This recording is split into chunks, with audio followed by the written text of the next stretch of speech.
Buenas tardes a todas las personas que nos estáis viendo desde España y buenos días a las personas que nos veis desde Latinoamérica. Bueno, como decía en la presentación, soy Patricia Sánchez Merino, soy psicóloga general sanitaria y codirectora de Centro TAP.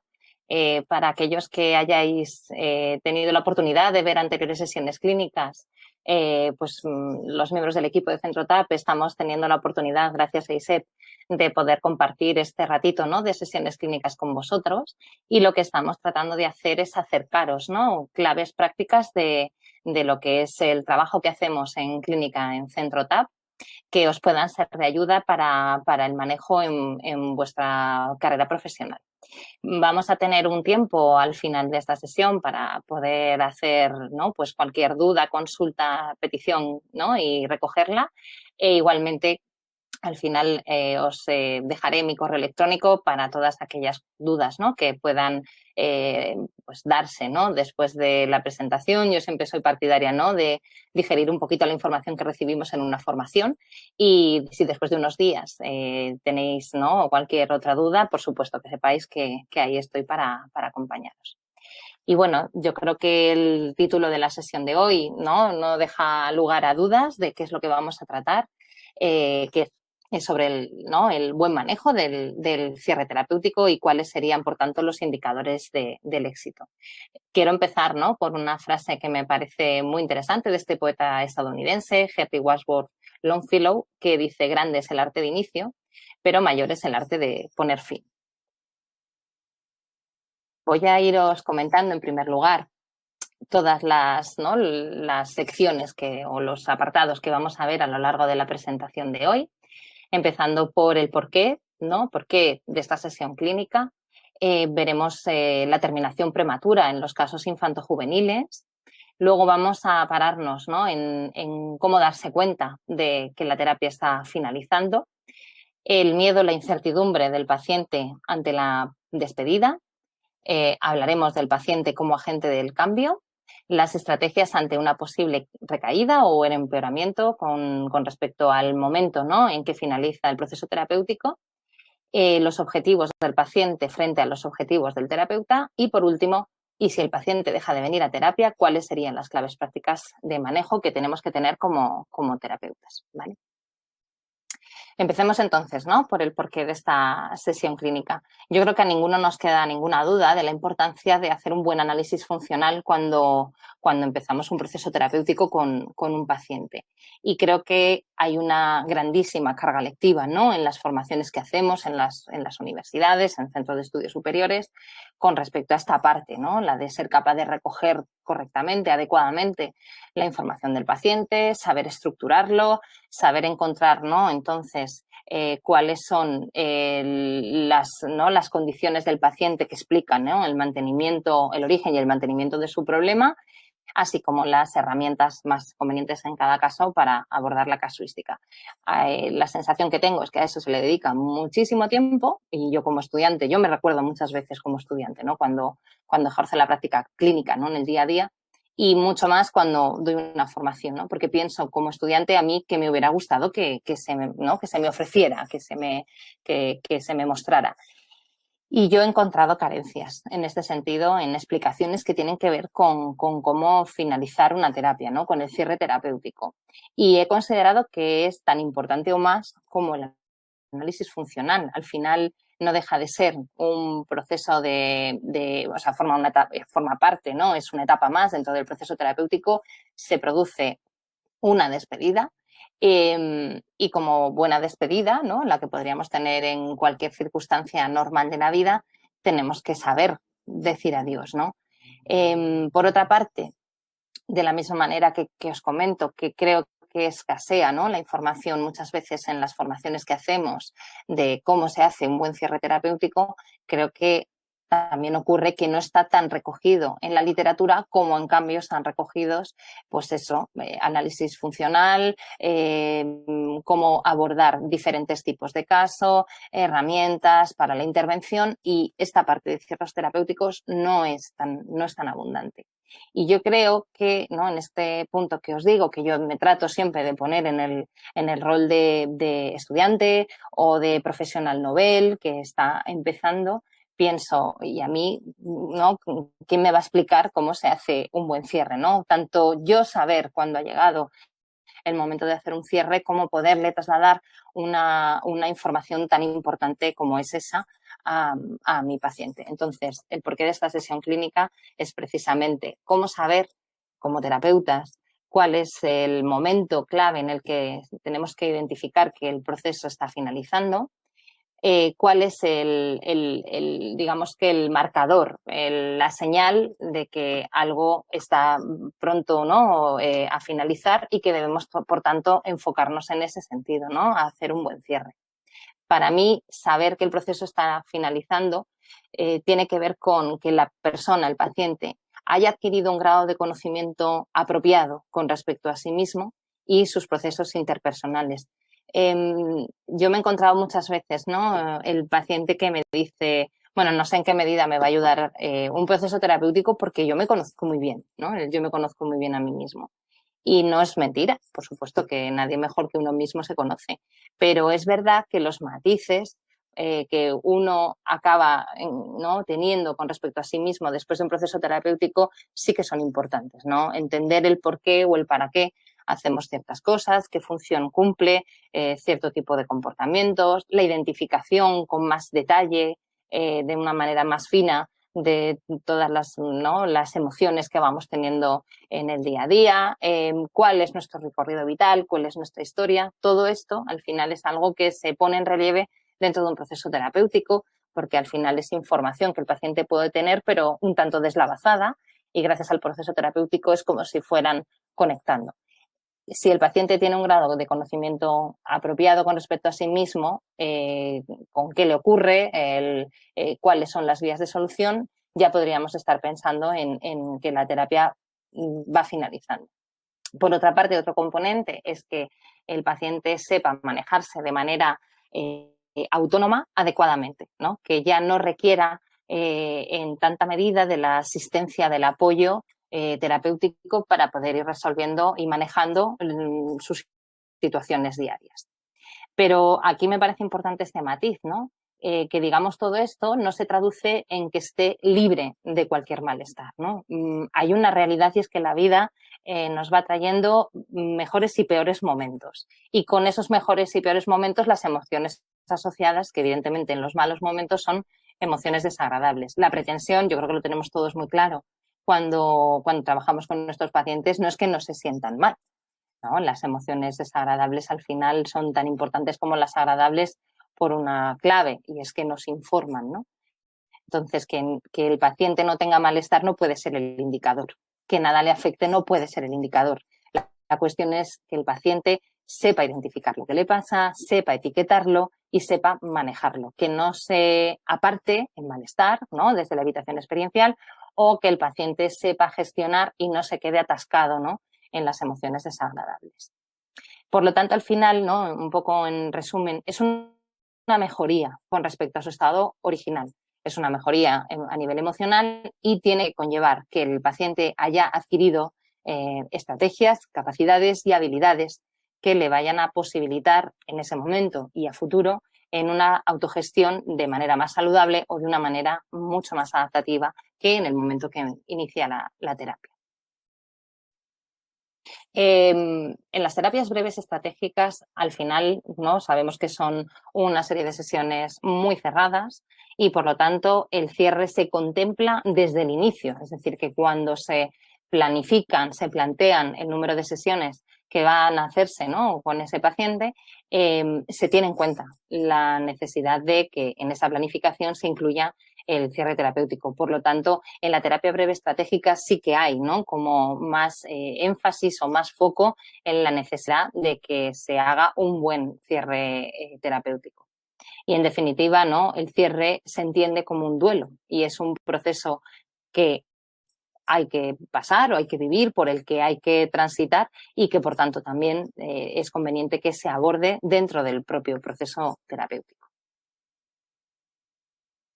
Ahora, en este siguiente punto, ¿no? Os decía, vamos a hablar de los casos de terminación prematura en la población infantojuvenil. Mientras que en terapia con adultos el predictor del abandono más importante es la relación terapeuta-paciente, es decir, que no haya una buena alianza terapéutica, que el paciente no confíe en el profesional que le está atendiendo, que considere que no tiene las habilidades o las herramientas necesarias para poderle ayudar. En el caso de los niños es bien distinto, porque el factor más importante en el caso de abandono terapéutico de los niños son los padres. Y hay varias razones que explican, ¿no?, que esto sea así. Por una parte, nos podemos encontrar ante familias que presentan un nivel socioeconómico bajo, que en muchos casos, incluso cuando los propios adultos son los que requieren, ¿no?, un proceso terapéutico, no acceden a ello porque es cierto, ¿no?, que para muchas familias el coste de una terapia psicológica es algo, pues bueno, que les resulta muy elevado, que les resulta un gran esfuerzo poder acceder a él. Entonces, los adultos muchas veces se quitan, ¿no?, de esa opción, pero a los niños sí se la ofrecen porque lo consideran más necesario, porque les perciben más vulnerables o en una etapa más sensible de la vida donde no creen que por sí solos no podrían hacerlo. Entonces, sí que hacen durante un tiempo ciertas familias ese esfuerzo, pero en el momento en que identifican una mejora, si la familia está haciendo un enorme sacrificio a nivel económico que quizá no puede mantenerse en el tiempo, pues esa motivación, ¿no?, del ajuste económico va a ser lo que les plantee la necesidad de abandonar, ¿no?, el proceso terapéutico. Por otra parte, en muchos casos, si tienen que acceder a procesos terapéuticos en salud pública, pues la demora, ¿no?, en la espera para recibir tratamiento entre una sesión y otra les puede llevar, ¿no?, a abandonar. También en muchos casos, ¿no?, se evidencia la dificultad de la gestión de la logística de la familia y, por lo tanto, la distancia geográfica de la vivienda con respecto al centro de terapia puede ser, ¿no?, excesiva, que les implica demasiado esfuerzo, y ese es otro de las razones, ¿no?, para el abandono. Que hayan tenido antiguos procesos terapéuticos que hayan resultado infructuosos y que por lo tanto les hace tener una baja esperanza, ¿no?, o un mal pronóstico con respecto al proceso terapéutico en el que pueden estar. También el estrés parental, es decir, que muchas veces padres que ya sufren, ¿no?, de cierto estrés, el abordaje, ¿no?, de una problemática de su hijo a nivel terapéutico es otro estrés añadido. Las expectativas, es decir, que haya padres que esperan, ¿no?, del proceso terapéutico un cambio mayor. Es decir, que hay ciertos comportamientos de sus hijos que se pueden mantener porque quizá tienen que ver más con el temperamento de sus hijos que con algo conductual, y entonces al ver que hay ciertas, ¿no?, actitudes o comportamientos de sus hijos perduran en el tiempo, ese es el motivo por el cual la abandonan, ¿no? Si mi hijo no va a conseguir cambiar esto, pues entonces dejamos el proceso aquí.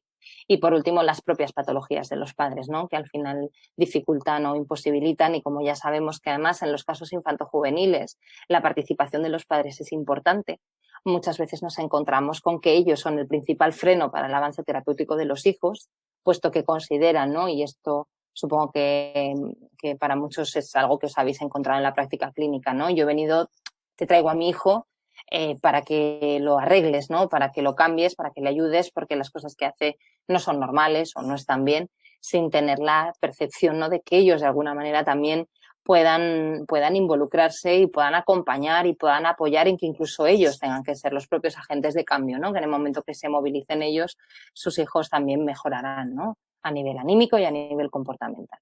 Así que estas serían un poco digamos que los factores que pueden conllevar un abandono terapéutico en el caso de la población infantojuvenil. Si nos llegamos al caso, ¿no?, de hacer un cierre, tanto en el caso de un abandono como un cierre que está pactado con la familia, no podemos olvidar, ¿no?, el señalar, para que luego no se perciba como un fracaso si esa situación se da, señalar que existe la posibilidad de que el menor requiera de futuras intervenciones. Al final, el ser humano evidentemente está en constante evolución y en constante desarrollo, pero esto es mucho más significativo en edades tempranas, ¿no? Entonces, la propia evolución o desarrollo del menor puede conllevar la necesidad de necesitar otras ayudas años después o meses después, o porque se producen ciertos cambios, ¿no?, que producen un desajuste o una desadaptación del menor, y está bien entonces que lo pongamos encima de la mesa para que tanto el menor como los padres no sientan que han fracasado con respecto al proceso terapéutico que han hecho. Por otra parte, nos dice Winnicott, ¿no?, que al terapeuta no se le olvida ni se le llora, simplemente pierde significación, ¿no?, y van apareciendo otros intereses. Esto es un duelo.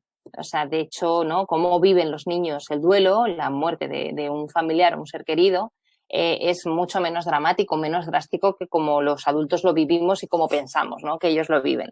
La realidad es que es en el momento que alguien significativo para el menor, y evidentemente los terapeutas lo somos, ¿no?, mientras que les estamos acompañando en su proceso de cambio, somos significativos. Pero cuando dejamos de estar, por decirlo de alguna manera, en su escenario, en su foto del día a día, realmente son muy capaces, ¿no?, de adaptarse. Por lo tanto, no es tan significativo el estado de vida que puede tener un niño con respecto a su psicólogo o psicóloga como lo puede tener el adulto, ¿no? Y es importante ver esta diferencia.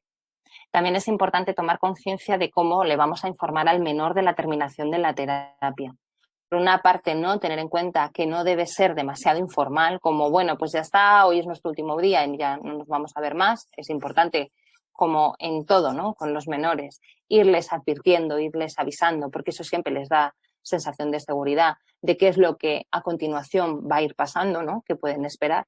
Pero tampoco hay que verlo, ¿no?, ni con esa informalidad de, bueno, ya este es el último día que nos vemos y no te he avisado de nada, ni tampoco de manera dramática, ¿no?, de, bueno, te voy a echar de menos, me voy a acordar mucho de ti.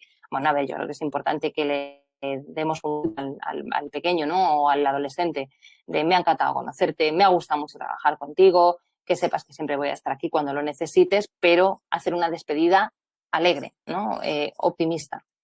Tenemos que atender, por tanto, a cuáles pueden ser las emociones ante el cierre, ¿no?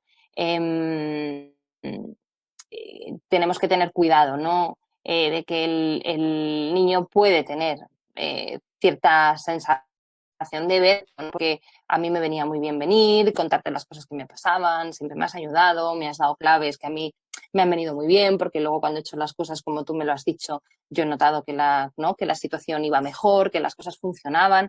Entonces, en ese sentido, tenemos que, ¿no?, darle el soporte de, pues en ese sentido, yo seguiré estando aquí si tú me necesitas, pero ten por seguro que cuando hemos llegado a este punto es porque estás más que preparado para poder continuar con todos los aprendizajes, ¿no?, con todas las herramientas que hemos ido trabajando juntos. También es importante y necesario explorar con el paciente, ¿no?, con el menor, cuáles han sido los aprendizajes que ha adquirido y así también señalar, ¿no?, los progresos que ha de mantener, es decir, cuál es su labor. Le tenemos que poner como una tarea de mantenimiento y por eso es interesante que revisemos con el menor cuáles han sido las tareas que hemos ido practicando, con qué juegos, ¿no?, hemos ido detectando, descubriendo cuáles son las estrategias mejores para resolver sus problemas y que hagamos un repaso de todo ello para que el menor se vaya un poco con la sensación de me llevo una buena mochila cargada de herramientas y de información. Y, por supuesto, ¿no?, en este punto que os digo que los padres son fundamentales en todo el proceso terapéutico de los hijos, también involucrarles a ellos en su mantenimiento, ¿no? Tenemos que pensar que el niño, es verdad que se lleva unas herramientas, unas estrategias para poder afrontar su situación y sus problemas, los problemas con los que había llegado a consulta, pero que también los padres son responsables, ¿no?, de posibilitar condiciones adecuadas para que los niños se manejen en ese sentido. Imaginaros, por ejemplo, ¿no?, si nos encontramos trabajando con menores que han vivido una situación de divorcio y que están, ¿no?, con dificultades para gestionar ese duelo, ¿no?, ante la pérdida, y a los padres, ¿no?, les hemos dado claves de manejo, pues de la identificación de las emociones de sus hijos, la validación, ¿no?, cualquier emoción que ellos tengan es buena, es conveniente, que no les nieguen la posibilidad de estar tristes, de enfadarse, de llorar. Ellos tienen que seguirse manteniendo en esto. Es decir, que si el niño sigue en algún momento manifestando tiempo después del cierre terapéutico que no entienden la situación o que se ponen tristes pensando, ¿no?, en que ya no viven juntos papá y mamá, que sigan manteniéndose en ese respeto y en esa validación al menor, ¿vale? Que no dejen de hacer lo que también ellos han incorporado gracias al proceso terapéutico. Y ahora ya me voy a centrar un poco más en las casuísticas de adultos, ¿no? porque en este caso yo creo que es interesante, ¿no? el poner el foco en todo lo que nos podemos encontrar en clínica y en realidad tan aplicable es, ¿no? En unos casos o en otros, tanto en población infanto-juvenil como adultos, pero creo que con adultos es con lo que más dificultades nos podemos encontrar incluso en nuestra propia gestión de los tiempos. Mi sensación es que las terapias infantiles son más breves. Normalmente los niños, ¿no?, tienen una duración media del proceso terapéutico inferior, son más moldeables, son más porosos, se incorporan antes, ¿no?, los aprendizajes.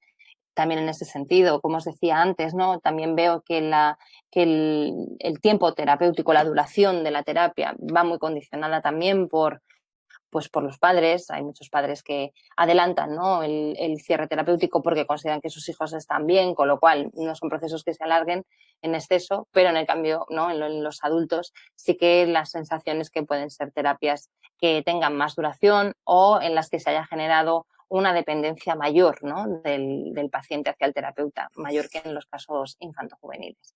Entonces, por eso voy a poner el foco en adultos, lo que no quiere decir que estas mismas claves no sean aplicables a población infanto-juvenil, ¿vale?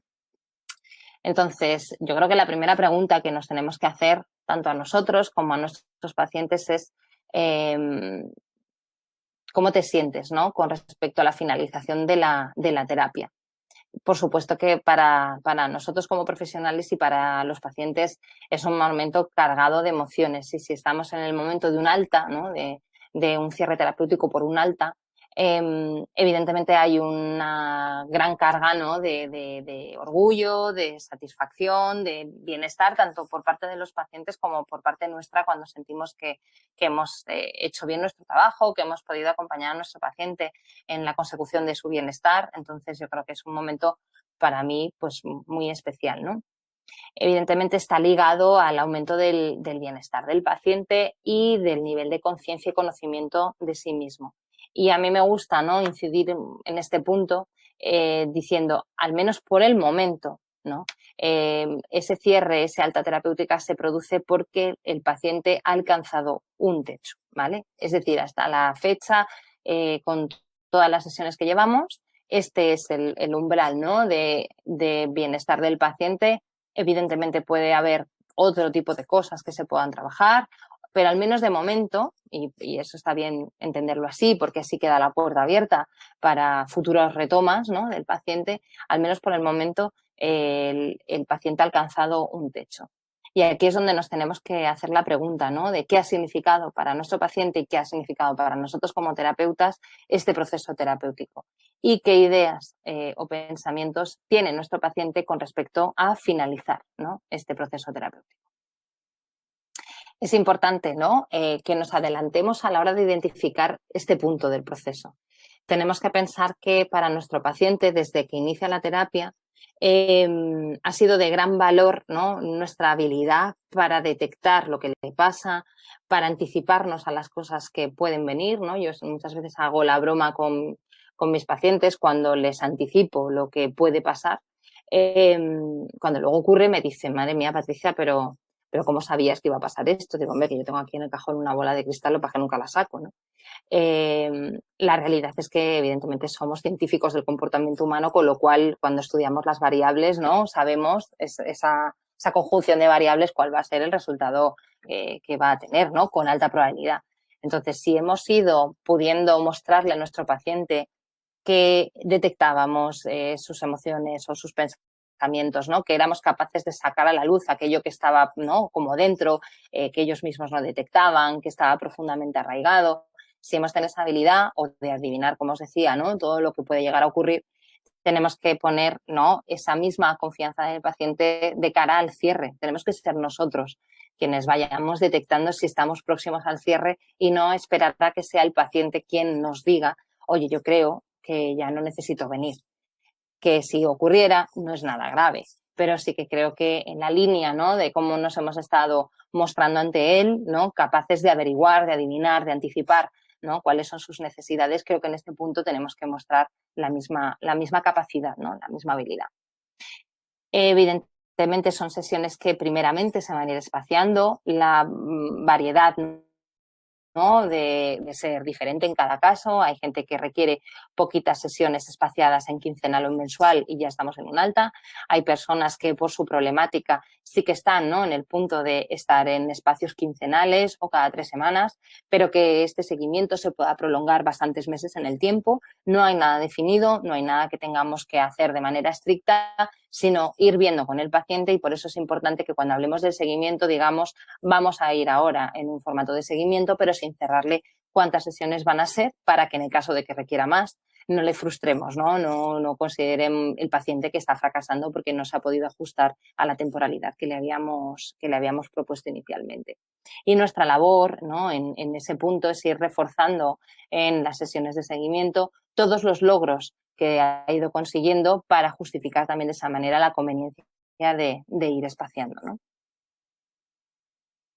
Y ahora os quería pedir un ejercicio. Voy a poner el cronómetro porque quiero daros un par de minutos. Bueno, yo soy, al final la pandemia nos hace estar en formatos diferentes. Yo generalmente, ¿no? mis formaciones, mis sesiones clínicas, intento que sean muy dinámicas y muy prácticas. Me encantaría veros a todos, ¿no? en la cara y poder interactuar con vosotros. Evidentemente este formato no nos permite hacerlo en vivo o en directo, ¿no? Pero aunque luego tengamos nuestro tiempo para compartir, pero sí que me apetecía no perder un poco, ¿no? el poneros a trabajar y el poneros a pensar. Entonces os voy a plantear una serie de ejercicios a lo largo de la sesión de hoy, teniendo un par de minutos para contestar, y como yo no voy a poder estar con vosotros, ¿no? con todos y cada uno de vosotros corrigiendo, entre comillas lo corrigiendo en el buen sentido de la palabra, cuáles han sido vuestras respuestas, sí que me gustaría daros este par de minutos para que vosotros los penséis. Luego yo en la siguiente diapositiva voy a poner un ejemplo, un tipo de respuesta, ¿vale? Lo que no quiere decir es que os tengáis que ajustar exactamente a como yo lo diría, pero sí que, bueno, tiene ciertos indicadores que os pueden ayudar a hacer como una autoevaluación, ¿vale? No obstante, si alguno tiene dudas con respecto a la respuesta que ha ofrecido, como os digo, al final de la presentación de hoy os voy a dejar mi correo electrónico para que me podáis trasladar la duda por email, ¿vale? Entonces, ponemos el contador para tener un par de minutos para responder, ¿no? ¿Cómo le trasladaríais vosotros a vuestro paciente cuando está aún en un formato semanal la conveniencia de espaciar las sesiones a quincenales, ¿vale? Pues venga, os dejo estos 2 minutos para que podáis responder, y cuando pase estos 2 minutos ya os pongo yo una posible respuesta.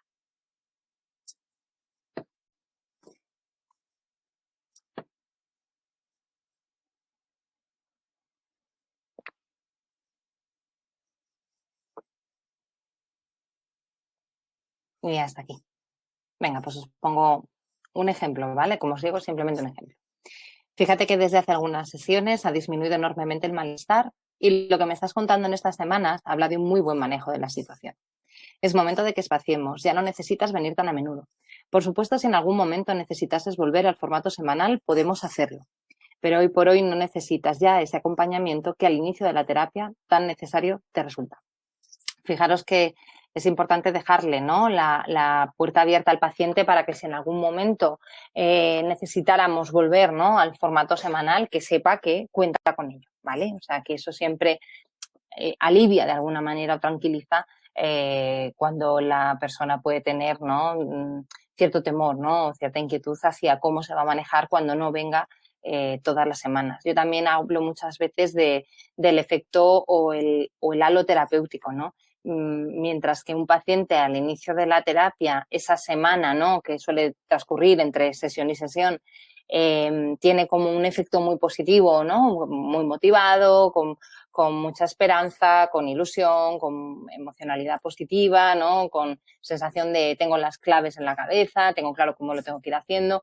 Es verdad que puede ir disminuyendo, ¿no? como si hiciera una curva en campana a medida que van transcurriendo los días, y yo me encuentro muchos pacientes que me verbalizan, ¿no? el ya necesitaba, Patri, ¿no? Ya necesitaba venir a verte porque ya veo que me voy perdiendo, ¿no? que me voy desubicando.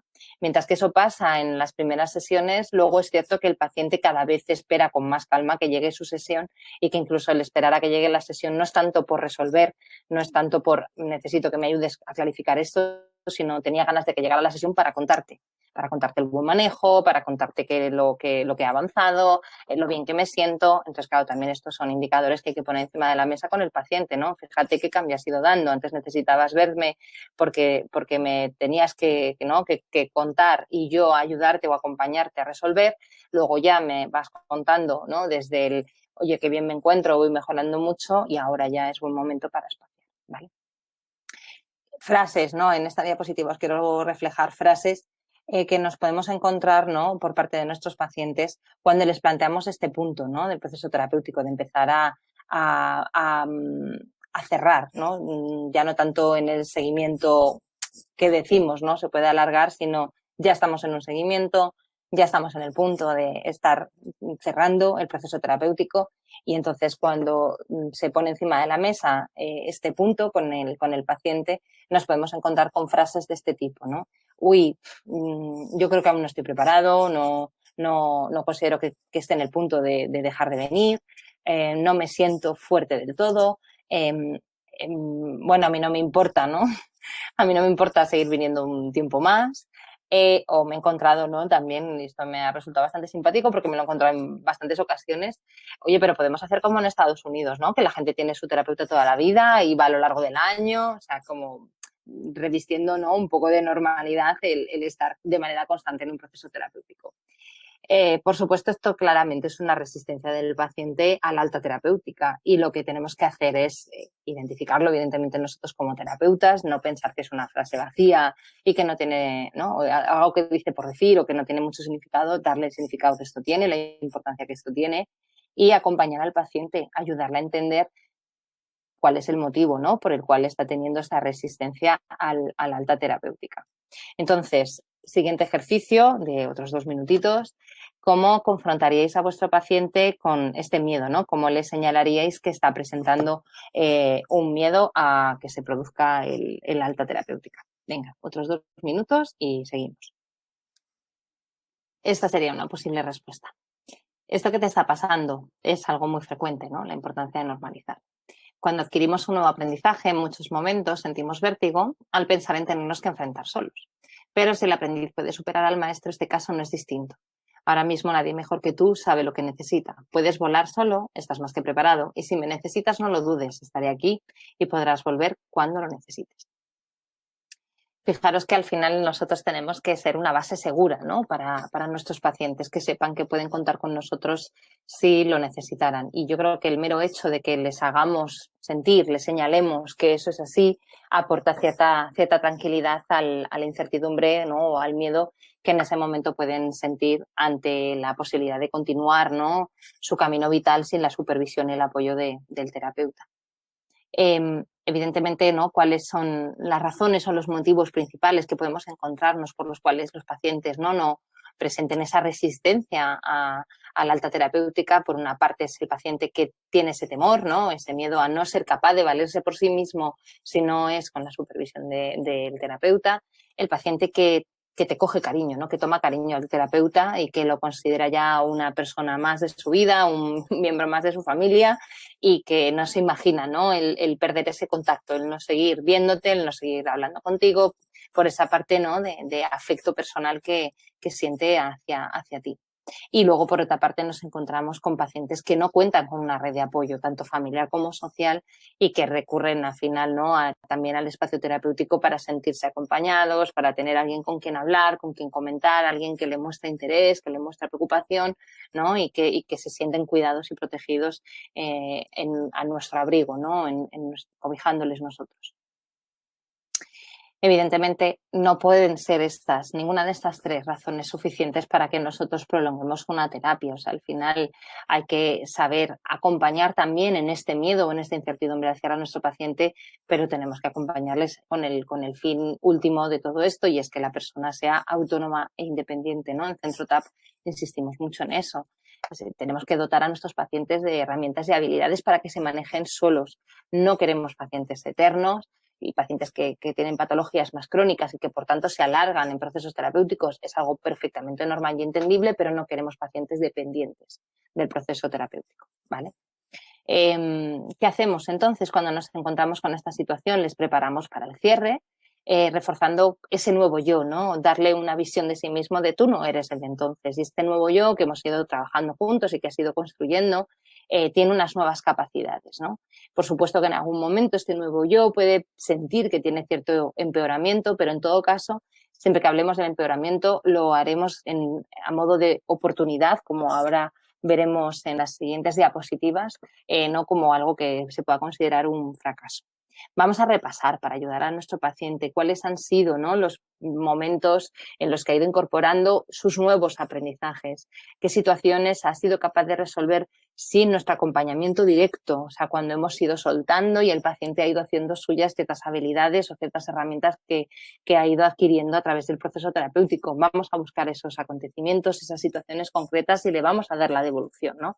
Del tipo, pues mira, acuérdate que tú ya has tenido en este y este momento conversaciones con tu pareja en las que has sabido poner encima de la mesa cuál es tu opinión, cuáles son tus necesidades, lo has hecho en una formulación del yo, sin reproche, sin que eso haya supuesto una discusión, la receptividad que ha tenido ha sido muy buena. O sea, le vamos a ir poniendo ejemplos en los que yo no estaba ahí, lo has hecho tú y lo has hecho gracias a las herramientas que has adquirido. Y, por supuesto, vamos a ir negociando el cierre. Esto no significa, ¿no?, que veamos próximo el alta terapéutica, no quiere decir que nosotros nos impongamos en nuestro criterio. Vamos a irlo negociando, vamos a ir negociando y a lo mejor el paciente necesita ver que sí que es negociable, ¿no?, el momento del cierre, para que así le demos espacio y tiempo al paciente para ver que efectivamente está preparado, ¿no? Y en ese sentido, las siguientes sesiones que vayamos teniendo, lo que vamos a hacer es reforzar el fíjate, date cuenta, esto lo estás haciendo tú, yo aquí ya no hago nada, ¿no? Y esto ya es ejercicio por tu parte, ¿no? Y que has incorporado ya todo lo que hemos aprendido juntos. En ese sentido, os planteo, ¿no?, dos posibles ejercicios de cara a vuestros pacientes.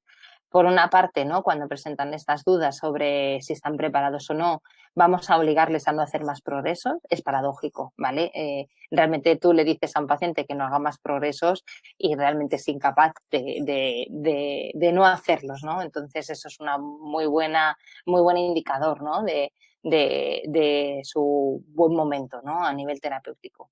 Y por otra parte, también hay veces que, ¿no?, que también con una base paradójica les podemos proponer, ¿no?, el forzar que antes de que cierre el proceso terapéutico haya un empeoramiento, ¿no?, voluntario. Es raro que el paciente sea capaz de empeorar, pero si desde luego consiguiera hacerlo, luego lo que le vamos a invitar es a que nos diga entonces ahora cómo lo va a resolver y ese ya tiene que ser su propio discurso, ¿vale? Ante todo, aunque creamos que el paciente está más que preparado para el cierre terapéutico, para darle el alta, no vamos a forzar la salida. Al final no podemos en ningún caso, por muy justificado que esté el cierre, dejar a nuestro paciente en una situación de vulnerabilidad. Tenemos que acompañarle porque probablemente forme parte también de su proceso terapéutico a gestionar ese miedo o esa incertidumbre que le genera la despedida, ¿vale? O sea que no forzaremos y le acompañaremos en esa parte del proceso. El siguiente punto que os señalaba, ¿no?, al principio de la presentación y que quería abordar es entender al paciente como un agente activo, ¿no? Que yo creo que esto es fundamental también para hacer un buen cierre. Evidentemente que cuando el paciente llega a la consulta carece, ¿no?, de herramientas, de estrategias, de habilidades suficientes para gestionarse y manejarse adecuadamente en el día a día. Pero nosotros tenemos que trabajar, y esto es lo que le vamos a devolver a nuestro paciente, trabajamos para que se convierta en su mejor terapeuta, ¿no?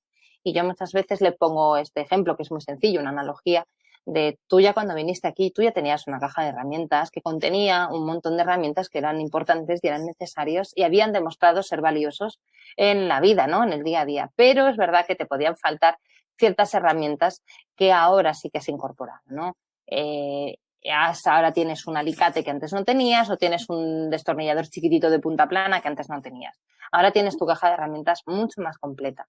Confía, ¿no?, en que todo lo que has aprendido está dentro de esa caja de herramientas y que tú mismo sabrás, cuando llegue la situación, abrir y ver, ¿no?, qué herramientas tienes y cuál de ellas es más indicada en cada caso. Y ya no me necesitas a mí para poderte decir cuál es la que tienes que coger o para incorporarla dentro de tu caja porque ya la tienes, ¿no?, ya es tuya. Y luego, por otra parte, ¿no?, cada persona tiene su propia caja de herramientas, ¿no? Yo me encuentro con muchos pacientes que dicen, madre mía, yo he aprendido mucho, pero yo al final no sé cómo ayudar a otra persona o o hay otras personas que sufren, pero yo no sé cómo acompañarles o cómo ayudarles, no sé si entonces he aprendido lo suficiente. Bueno, es que al final cada paciente tiene su propio bagaje, su propia caja de herramientas y cada paciente es experto de sí mismo, pero evidentemente no lo va a ser de otra persona. Por lo tanto, entendiendo, ¿no?, que el paciente es un agente activo en su propia mejoría, en su propio cambio, vamos a validar y empoderar en todo momento a nuestros pacientes, haciéndoles saber que ellos son los únicos partícipes, ¿no?, y los principales valedores de sus cambios y de estar en esta nueva etapa en la que están, y que son ellos, por lo tanto, los que lo van a poder mantener a lo largo del tiempo, que nosotros, como terapeutas, hemos sido meramente un vehículo, ¿no?, para el aprendizaje, pero que el aprendizaje está ahí, que las herramientas las tienen ellos y que ellos van a ser los más capaces o los mejores, los más indicados, ¿no?, para manejarse ya a partir de ese momento. Y evidentemente, como esto suele ocurrir, ¿no?, me imagino que muchos de vosotros, si estáis ya en la práctica clínica, os lo habréis encontrado, hay frases de los pacientes que es cierto que reconfortan mucho y que a nivel profesional se agradecen, ¿no? De, madre mía, mi vida cómo ha cambiado desde que tú estás en ella, no puedo agradecerte todo lo que has hecho por mí, qué habría sido de mí si yo no te hubiera conocido, ¿no? Es verdad que es bonito y es muy agradable de oír, ¿no? Al final, yo creo que cuando nos dedicamos a esto es porque nos gusta cuidar de los demás y porque esta labor, ¿no?, de acompañarles en encontrar el bienestar nos gratifica mucho, ¿no?, a título personal, a nivel de cada uno. Entonces, claro, esto es muy agradable de oír, pero no podemos quedarnos con eso y colocarnos en una situación de superioridad, ¿no? Porque es ahí donde nos coloca el paciente, ¿no? En tú sí que sabes, yo no he sabido manejarme, no he sabido conocerme, y tú eres quien sabe. Esta posición de superioridad en la que nos pueden colocar los pacientes les perjudica de cara a hacer una alta terapéutica porque no nos quieren perder, ¿no? Al final sienten que somos nosotros los que más conocemos de ellos o los que mejor les sabemos manejar. Le tenemos que decir que esto no es así, que nosotros simplemente hemos sido capaces de hacer nuestro trabajo gracias a la gratitud del paciente, ¿no? A que ellos han sido muy agradecidos con nosotros cuando nos han dado información, cuando lo han hecho de una forma clara, cuando han tenido tan buena disposición para entrenarse en habilidades nuevas o que han incorporado nuevas herramientas o nuevas maneras de afrontar las situaciones, pero todo lo que nosotros hayamos hecho sin ellos no se hubiera podido llevar a cabo, ¿no?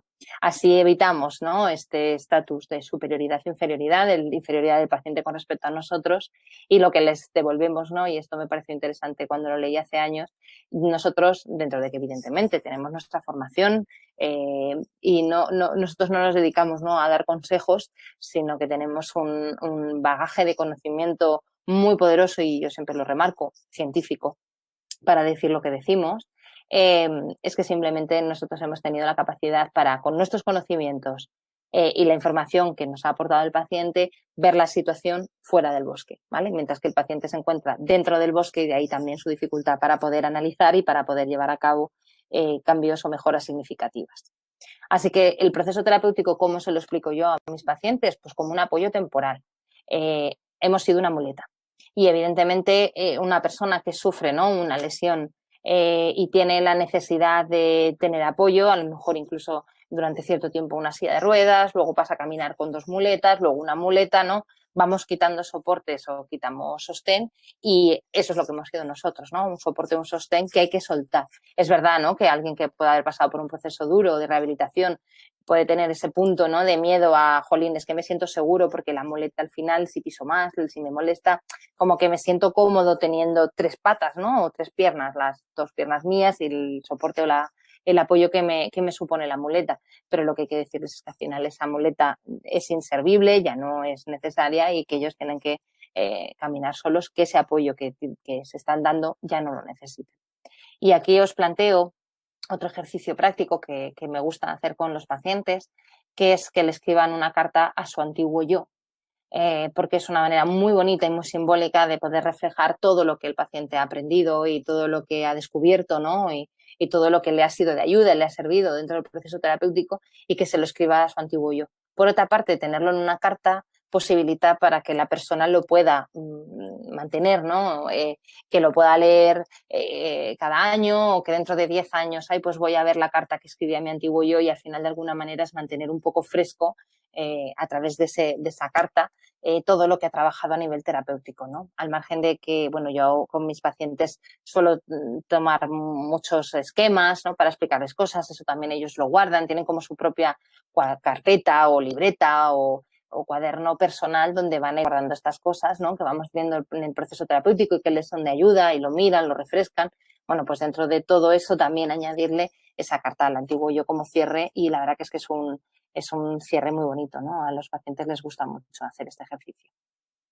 No podemos obviar entonces que va a haber la posibilidad, no siempre pasa, pero evidentemente esto no hay que negarlo, no hay que obviarlo, que puede haber una recaída o un empeoramiento, y lo pondremos encima de la mesa con esa naturalidad para que el paciente no lo perciba como un fracaso.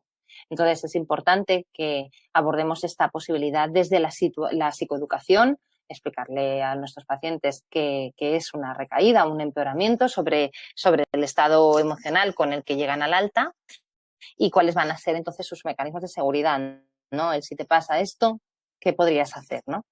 Entonces les explicamos como la recaída o un empeoramiento como un acontecimiento esperado y consiguientemente normal, es decir, que no es un fracaso que le pase y que puede ser incluso positivo. Y le dotaremos de esos mecanismos de seguridad, ¿no? De alguna manera podemos incluso recurrir a todo eso que ya hemos ido abordando al nivel terapéutico, pues esquemas de comunicación, qué dinámicas ha tenido, cómo se ha ido gestionando ciertas emociones que han sido dificultosas en su día a día. Vamos a recurrir a todos esos esquemas y cómo venías y cómo lo hemos trabajado, ¿no? Un poco para que el paciente tenga su hoja de ruta, ¿no? Como una guía en caso de que llegara esa situación. Y aquí viene el otro ejercicio que os voy a pedir para no demorarme mucho en el tiempo, porque me gustaría que dejáramos tiempo para las preguntas. Si os parece, voy a reducir, ¿no?, el tiempo a 1 minuto, que entiendo que puede ser suficiente para que os hagáis esta pregunta, ¿no? ¿Cómo le explicamos a un paciente qué significa a nivel terapéutico un empeoramiento o recaída?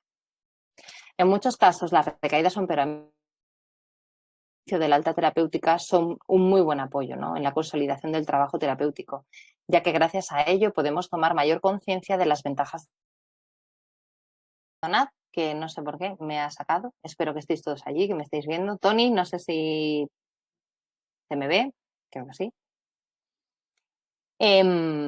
Como os decía, hay autores que recomiendan, ¿no?, que si después de una alta terapéutica un paciente se pusiera en contacto con nosotros porque de alguna manera nota que ha habido algún empeoramiento, hay profesionales que recomiendan, ¿no?, que se cite a ese paciente, pero con el compromiso de que sí o sí, independientemente de que luego note que el empeoramiento ha sido algo muy puntual, un poco que ha entrado en crisis, que pensé que necesitaba verte pero no, que se obligue al paciente a acudir sí o sí, para que luego podamos verificar, ¿no?, que, bueno, que has entrado un poco en pánico, pero que no había motivos para preocuparse, ¿no?, en ese sentido. Bueno, yo creo que yo en general tiendo más a la otra opción, a la de proponerle al paciente que se dé un poquito de margen de tiempo para recordar, ¿no?, todo lo que tendría que aplicar. Incluso aprovecho y lo repaso pues a través de una llamada telefónica o por un WhatsApp o por un email, y ver si no es así, si el empeoramiento no ha remitido y sigue manteniéndose, incluso el paciente queda un poco en picado, por supuesto que podemos cerrarnos una sesión y nos podemos ver, ¿vale?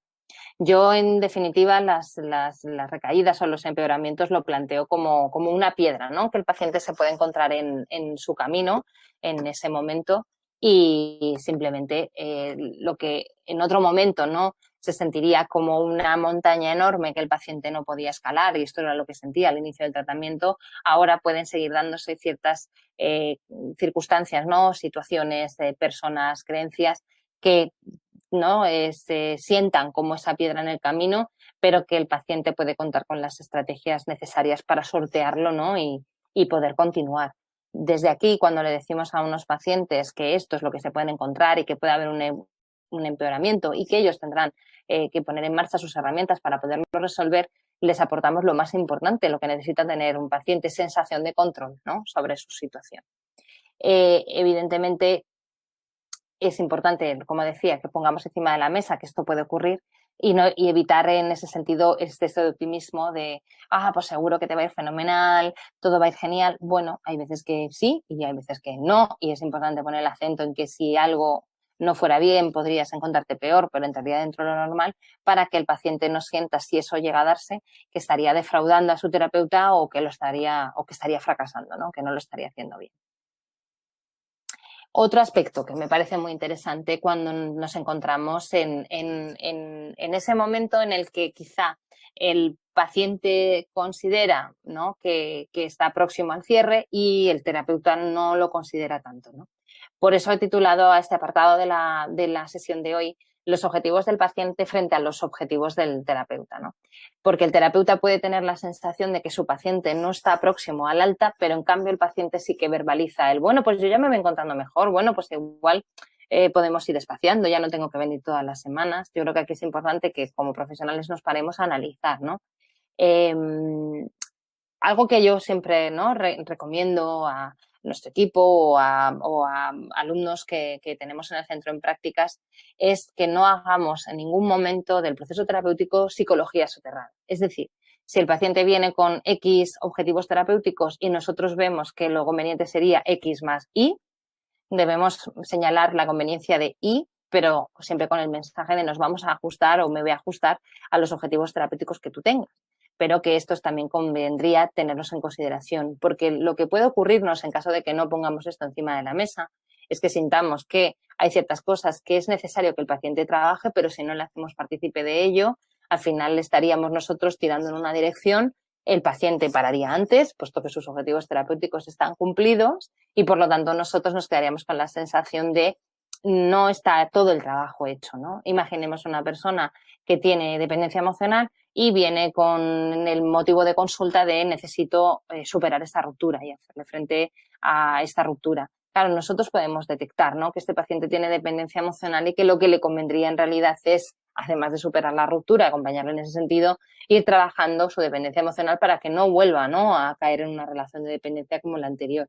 Pero si no explicitamos esto, el paciente en el momento que se sienta que la ruptura está superada podría estar próximo al cierre terapéutico, incluso si ha encontrado otra pareja, ¿no?, que será quizá en ese caso, en ese ejemplo que os he puesto, la razón más probable, ¿no?, por la que supera una ruptura, porque ya tengo otra ilusión, otra pareja y ya no tengo el dolor ante la pérdida. Si no le hemos puesto esto encima de la mesa, claro, el paciente sentirá que sus objetivos están cumplidos, mientras que nosotros como profesionales pensaremos que no, que no hemos hecho todo el trabajo que convendría hacer con este paciente.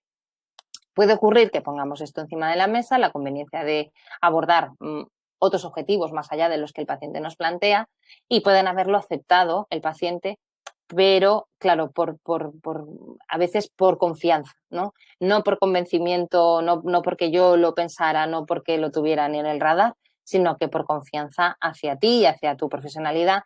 Y claro, no están al mismo nivel que los objetivos que el paciente se había planteado. O sea, puede ser que a veces los incorpore y sean igual de poderosos que los que el paciente inicialmente tenía, pero también puede ocurrir que no lo sean tanto, ¿no?, que no se queden al mismo nivel. Y que una vez que ha alcanzado los suyos, pero no ha alcanzado esos que habíamos acordado, también considere que está en el punto de poder hacer un cierre. También nos podemos encontrar con pacientes que quieren cerrar el proceso antes, ¿no?, de lo que nosotros consideraríamos, porque han visto ya que les cuesta el cambio, que hay ciertas cosas que a lo mejor no se van a poder modificar y entonces sus expectativas con respecto a la curación se han reducido, ¿no? Entonces, quizás están dispuestos a aceptar que se produzca solamente un cambio limitado en su problema. Y desde ahí que nos puedan verbalizar, las cosas van mejor, ¿no?, y me gustaría intentarlo por mi cuenta, ¿no?, ver yo cómo me manejo sin el acompañamiento del terapeuta. En otros casos nos vemos limitados, ¿no?, y hay un paciente que necesita interrumpir su proceso terapéutico por cuestiones varias, ¿no?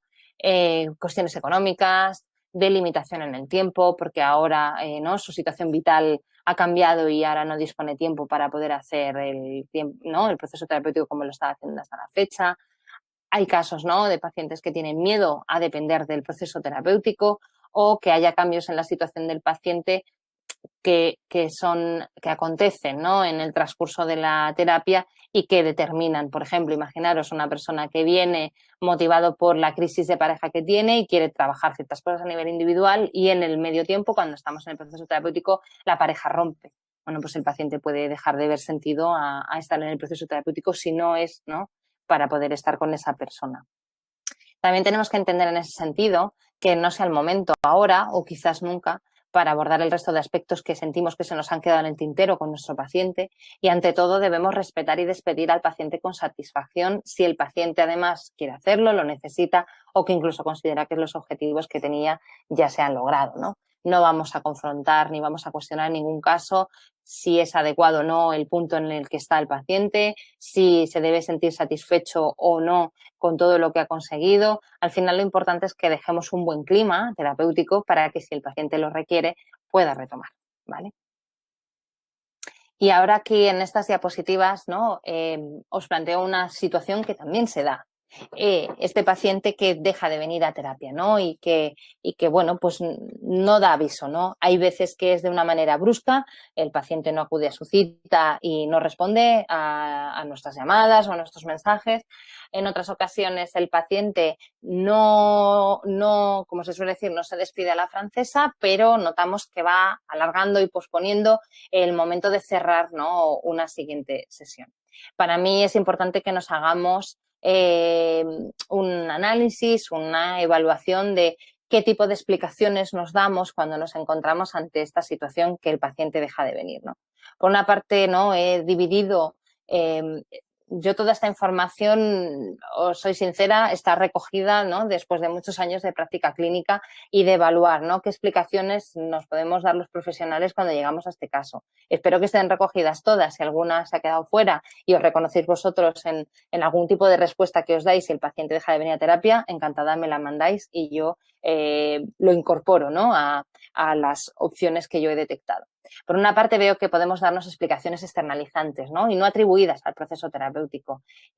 Como decíamos, ¿no?, más centradas en la situación del paciente, en estas dificultades económicas, en esta falta de tiempo, en que está muy ocupado con una situación que, pues eso, de salud, de algún familiar que está enfermo, que ha empezado a trabajar y antes no trabajaba.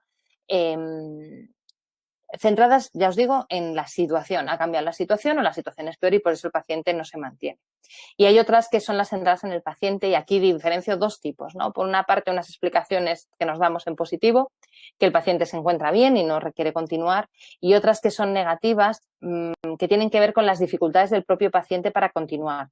Del tipo, no quiere entrar en profundidad, se ha podido asustar por ciertos temas que se han ido trabajando a lo largo del proceso terapéutico o se influencia por el entorno que le está diciendo, vaya, ¿para qué sigues si no te hace falta, si ya estás muy bien? ¿Vale? O sea que en definitiva son externalizantes porque no percibimos que nuestra labor o el propio funcionamiento del proceso terapéutico haya podido influir en esta toma de decisiones. Para este punto os planteo varias preguntas que creo que son importantes como ejercicio de autocrítica, para no tender a externalizar y poner un punto también de foco dentro de nosotros para mejorar, que al final es de lo que se trata, ¿no? Mejorar y ser los mejores profesionales que podemos ser. Y es hacernos las preguntas sobre nuestras habilidades, si como terapeutas hemos tenido las habilidades necesarias. El paciente se sentía en avance, sentía que tenía avances. Hemos estado trabajando con los objetivos del paciente frente a lo que os decía, que quizá hemos estado trabajando en los nuestros.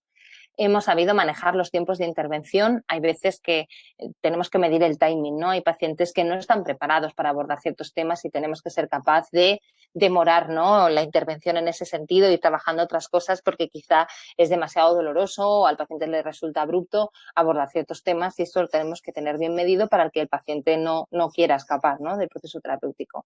Hemos sabido recoger otras demandas o necesidades que han ido surgiendo posteriormente o quizá hemos tenido demasiado puesto el foco en los objetivos iniciales. Hemos sabido tratar con delicadeza temas que eran delicados, complejos para el paciente. Hemos sabido confrontar adecuadamente o el paciente ha podido sentirse atacado en algún momento con alguna confrontación que le hayamos podido hacer. O incluso no hemos podido necesitar ayuda de otro profesional por sentirnos atascados y no lo hemos sabido, no hemos sabido verlo, no hemos sabido recurrir a esa ayuda. Por otra parte, ¿no?, otra actitud que yo detecto que se puede tener como profesional, hacer como si nada, ¿no? Ese paciente que va posponiendo, que va demorando y nosotros como que no queremos mirarlo, no queremos pararnos o detenernos en ver qué pasa.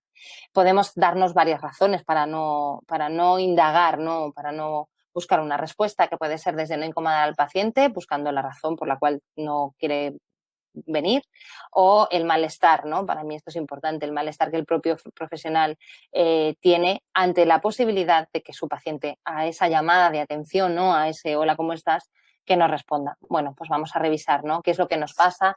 ¿Qué estamos sintiendo internamente?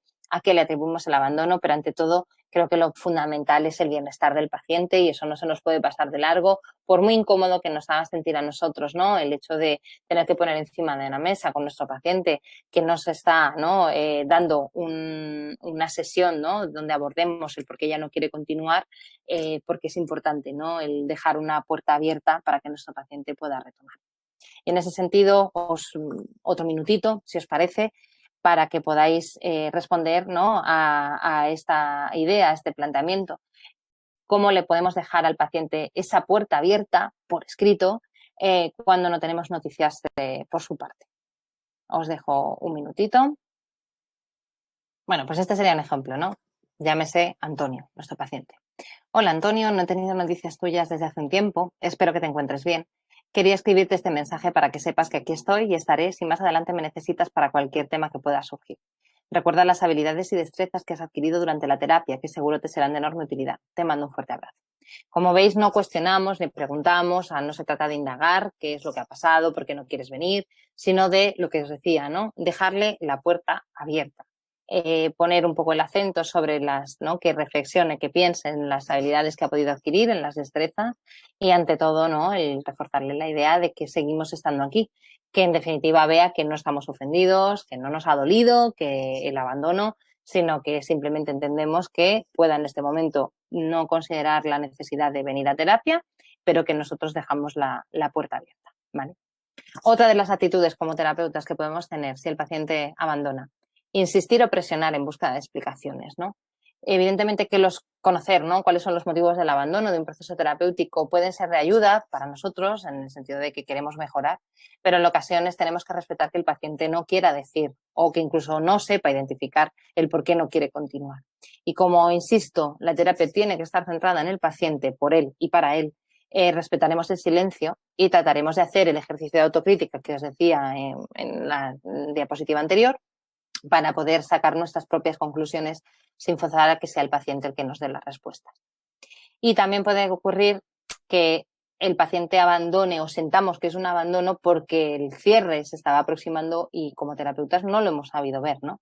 Entonces, es importante que pongamos el acento en esto. Si llegamos a la conclusión de que es que el paciente se ha ido realmente contento, el abandono me lo he sentido yo porque me lo he encontrado un poco de manera brusca, no me he dado cuenta de que estaba finalizando, bueno, pues yo creo que es algo que el terapeuta tiene que tener siempre en el radar, ¿no? El ser capaz de identificar cuándo un paciente está finalizando su proceso terapéutico y que, por lo tanto, no va a ser tan extraño que no vea la necesidad de seguir manteniendo sesiones con la frecuencia con la que lo estábamos haciendo.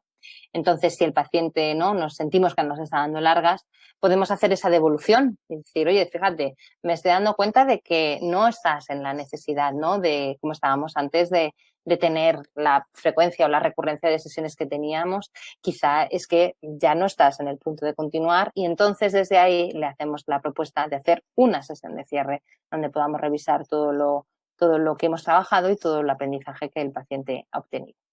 Y en este sentido, y este es nuestro último ejercicio, otro minutito, ¿cómo abordaríamos esa propuesta, ¿no? De última sesión de cierre para nuestro paciente? Bueno, pues esta es la sugerencia que yo os hago, ¿no? Aquí se llama María. Hola María, por tus mensajes entiendo que te estás encontrando muy bien, que sientes que manejas la situación y no sientes la necesidad de venir a sesión. Y estoy totalmente de acuerdo en que tus logros están. Te propongo algo, que podamos vernos y hacer una sesión de cierre para sentar todo lo que has aprendido y afianzar esta imagen más sólida y confiada de ti hacia el futuro. Será una oportunidad estupenda de repasar lo aprendido y despedirnos con un hasta siempre. Aquí también es donde en muchos casos les hago la sugerencia, ¿no? De cuando pero no, o sea, tanto en esta fórmula del paciente que va dando largas como en una sesión normal donde yo me planifico un cierre, que es cuando les propongo la carta al antiguo yo. Entonces, en este caso, puede ser muy bonito que en esta, ¿no? en esta llamada al paciente a una sesión de cierre le hagamos esta propuesta, le planteemos este ejercicio y que juntos lo comentaremos en nuestra última sesión. Y con esto también nuestro cierre, ¿no? Si estamos hablando de la importancia de hacer los cierres terapéuticos, pues este es nuestro cierre de la sesión de hoy.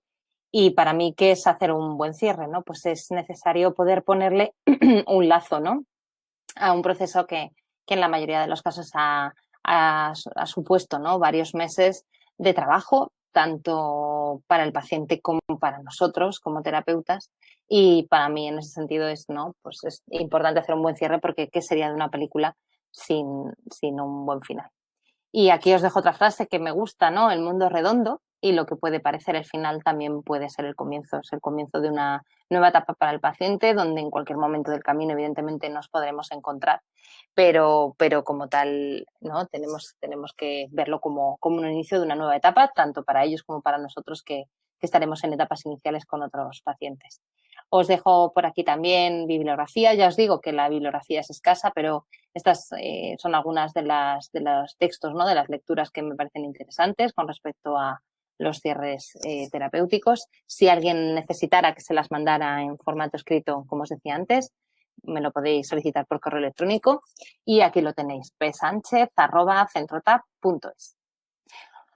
Bueno, pues hasta aquí lo que os decía, cualquier cuestión, duda que os surja posteriormente, que sepáis que voy a estar por aquí, que siempre podéis recurrir a mí cuando lo necesitéis.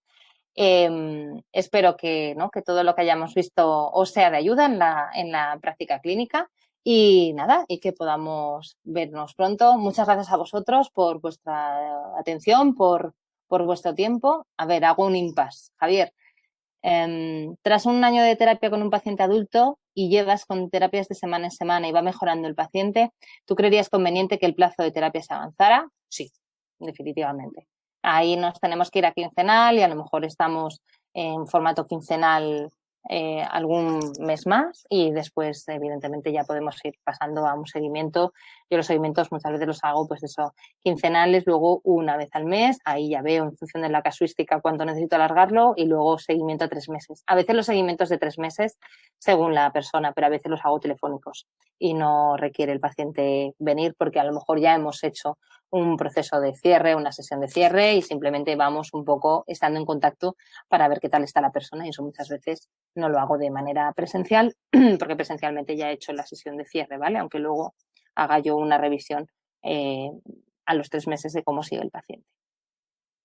O sea que sí, Javier, si hay un año de terapia con el paciente y ya hay avance, hay mejora, sí, es conveniente aplazar. Y entonces lo que decíamos en la presentación, que es importante que venga de nosotros la propuesta de aplazamiento, porque seguro que en algún momento el paciente lo ha empezado a pensar. Ya no necesito estar todas las semanas yendo a terapia. Entonces, antes de que él nos lo tenga que proponer, que muchas veces desde el pudor o desde la confianza en que tú sabes mejor que él cada cuánto tiene que venir, nos podemos encontrar con que no nos lo propongan ellos. Entonces, es preferible que se lo digamos nosotros para mantener, como os decía, la confianza en nuestra profesionalidad, en nuestro buen hacer y en cómo somos capaces de detectar sus necesidades, ¿no?, y adelantarnos a las cosas. De nada, Javier. Bueno, pues ya sí, me despido, ¿vale? Lo que os decía, que cualquier duda que os pueda surgir, ahí está mi correo electrónico. Os iré contestando a todos, ¿vale?, las peticiones que me han ido llegando. Si veis que no, vamos, no creo que lo haga, pero que no me haya llegado, me volvéis a escribir, ¿vale?, por si se hubiera perdido en el ciberespacio, el email. Y ahí estaré para lo que necesitéis, ¿vale? Muchísimas gracias a ISEP por la oportunidad de compartir este ratito con vosotros. Y nada, espero que nos podamos ver pronto. Un abrazo para todos. ¿Quieres estar al día de todo lo que ocurre en ISEP? Síguenos en las redes sociales y no te pierdas de nada. Actualidad, secciones clínicas, eventos, vida estudiantil y mucho más. Podrás encontrarnos en Facebook, Twitter, LinkedIn, Instagram y YouTube. Conviértete en el protagonista de nuestros perfiles sociales. Cuéntanos cómo está siendo tu experiencia en ISEP. Muéstranos tu día a día, comparte las fotos de tus mejores momentos y recuerda de etiquetarnos o de usar el hashtag #experienciaISEP. Así podemos compartir el contenido con el resto. ISEP, un lugar donde las grandes cosas pasan. Con ISEP siempre sumas.